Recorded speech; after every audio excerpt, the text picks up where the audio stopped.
आरिस की second birthday की तैयारी मैं पहले से ही करना स्टार्ट कर दी थी। एक दिन पहले से ही मैं ये सारा बलून, ये डेकोरेशन का सामान सब ला करके मैं खुद से ही फुलाना स्टार्ट कर दी बलून। और बलून बस एक साइज़ में, इसके लिए मैंने एक कार्टून को गोल जिससे काट करके एक साइज़ बना लिया था कि ताकि वो बलून एक साइज़ का ही फूले। और इसके पापा चले गए थे ऑफिस और ये सोया हुआ था, तो मैं सारा बलून फुलाई। इतना फुलाते फुलाते तो मेरे हाथ में दर्द हो गया था, लेकिन बस करना था मुझे तो इसलिए मैं कर रही थी। और ये देखिए, ये जो कार्टून दिख रहा है ना, तो ये इसमें ही मैं साइज़ नाप करके बलून को फुला रही थी ताकि वो बड़ा नहीं हो, छोटा नहीं हो। तो ये बलून मैं एक दिन पहले ही फुला के रख रही थी, क्योंकि इतनी सारी बलून फुलानी थी और वो मेरे पास बस एक ही पंप था, वो उससे ही मुझे फुलाना था, जिसके लिए मैं पहले से ही फुला कर रख रही थी। और फिर दूसरे दिन मुझे खाना ही बनाना था, तो कुछ गेस्ट लोग आ रहे थे बर्थडे पे इसके, तो उस दिन तो मुझे टाइम मिलता नहीं, तो इसलिए मैं पहले से ही फुला कर रख रही थी ताकि बस मुझे डेकोरेट ही करना पड़ जाए। फिर उसके बाद ये बॉक्स मैं परचेज़ की थी जिसे मैं असेंबल कर रही थी, और इसको करने में मुझे काफ़ी टाइम लग गया, क्योंकि ये पूरा खुला हुआ ही आया था और ये इसको करने में बहुत ज़्यादा टाइम लग रहा था। और मैं खुद से अकेली भी थी, तो समझ भी पहले तो समझ में ही नहीं आ रहा था कि कैसे करना है। फिर समझ में आया कि हाँ अच्छा इस टाइप से करना है, तो फिर मैं उसको फिर करने लगी। ये 4 बॉक्स था, 4 बॉक्स में फिर ऐसे ही और भी कुछ लिखा हुआ था, तो ये 4 बॉक्स में बना दी। और फिर उसके बाद इसको फिर मैं साइड में रख ली।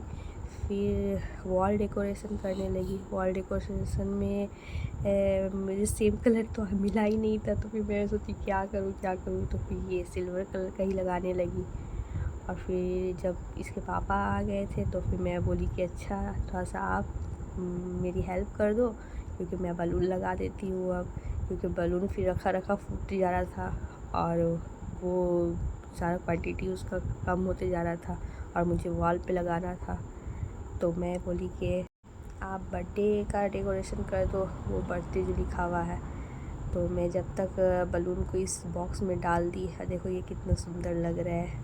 और फिर ये बलून को फिर ये एक स्टैंड भी खरीदी थी, स्टैंड में भी लगा दी, और ये सारा बलून वॉल पे लगा करके डेकोरेट कर दी। ये फाइनल लुक है।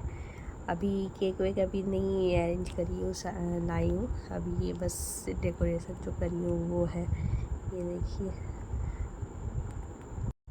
ये इतना करने में मुझे 2 दिन लगा है, क्योंकि वो मैं कर रही थी, फिर वो उठ ही जा रहा था, फिर उसको सुलाना, फिर कुछ काम घर का ये करना वो करना। तो देखिए ये फिर उठ करके आ गया है, फिर इसको तैयार कर दी हूँ और ये गाड़ी चला रहा है।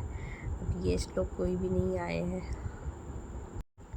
जब तक हम लोग खुद ही देख रहे हैं डेमो करके कि कैसा लग रहा है नहीं लग रहा है, क्योंकि इतना मेहनत लगा है करने में कि हालत ख़राब हो गई है। और इसके पापा तो इतना गुस्सा हो रहे थे कि इतना क्यों कर रही हो। ये देखिए इसकी केक है, ये हम लोग थीम के हिसाब से केक रखे थे इसका, और ये खुद चूज़ किया था कि नहीं मम्मा मुझे ये वाला केक चाहिए, तो हम लोग रेनबो वाला केक चाहिए, तो रेनबो वाला ही केक बनाए थे इसके बर्थडे में। फर्स्ट बर्थडे में रेड केक बना था, लेकिन सेकेंड बर्थडे में ये बोला कि रेनबो केक बनाना है, तो फिर रेनबो केक ही ऑर्डर किया गया। और फिर उसके बाद हम लोग गेस्ट लोग आए, फिर केक जलाया, कैंडल जलाया गया और फिर केक काटा गया।